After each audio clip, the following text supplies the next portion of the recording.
In case you missed it, a few minutes ago, Congressman Charlie Rangel on with Dagan, fired up, talking about what needs to be done to end the government shutdown. Here he is.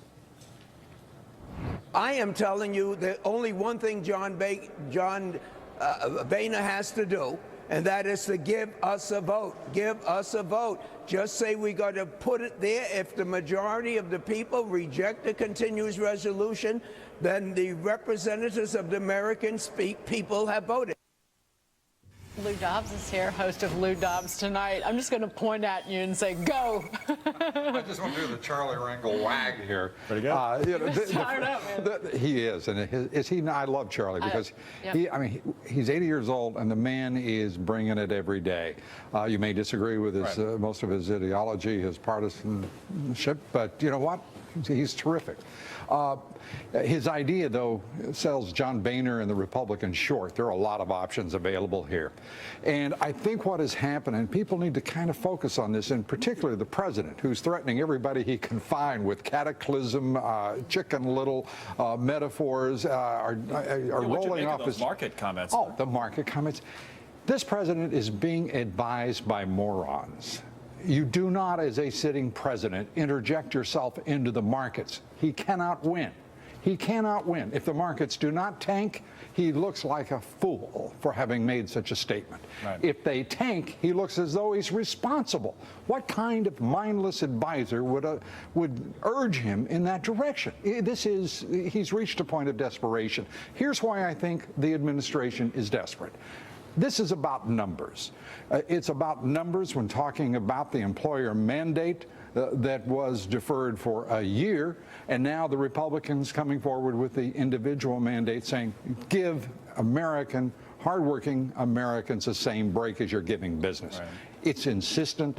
It is appropriately so on the part of the Republicans because it is simple, basic fairness. The Republicans have seized the high ground of fairness. It may be unaccustomed territory for them, unfamiliar territory, but they've seized it, and they're right, and they're on the right side of the argument, and I think it will be ultimately the reason they prevail. And secondly, to eliminate, as a matter of fairness, the subsidies for Congress and White House staffs. It's absolutely appropriate. That is where the Republican Party belongs. That's where this government belongs. The administration failed to do so. Republicans will prevail. As a matter of numbers, now they want to roll it, they being the Democrats, the president, want us to talk about the fearsome possibilities that exist with a default on the debt come October 17, when Jack Lew, our Treasury Secretary, says it all comes to a head. That is utter, pure nonsense, folks.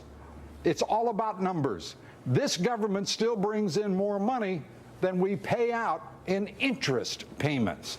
And until that inverts, there is no possibility of default other than a consciously irresponsible, deplorable act by the administration to make that decision and default.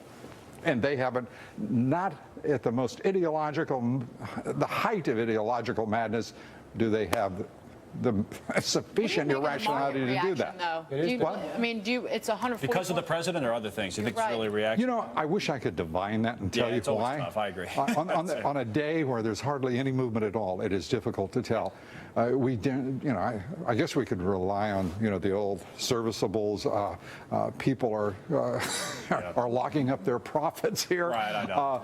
But I think more likely that this is a market that's trading relatively thin, and there's still considerable uncertainty. Can you lay it on the president? If you're a partisan, do so with abandon.